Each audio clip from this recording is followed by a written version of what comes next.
355 meditation on becoming a Buddhist. If we are connected spiritually to an inauthentic master and have received Buddhist teachings from him, he is nevertheless worthy of our appreciation.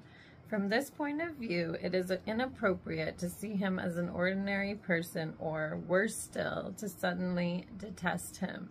Even if we regret the relationship, he has become our spiritual guide, and it is better to avoid such extreme reactions. This does not mean that we have to continue to receive his instructions. We are free not to see him again. When you have received Buddhist teachings from someone, the best thing, if you can, is to cultivate faith in him. If this is not possible, then remain neutral without entertaining either good thoughts or bad.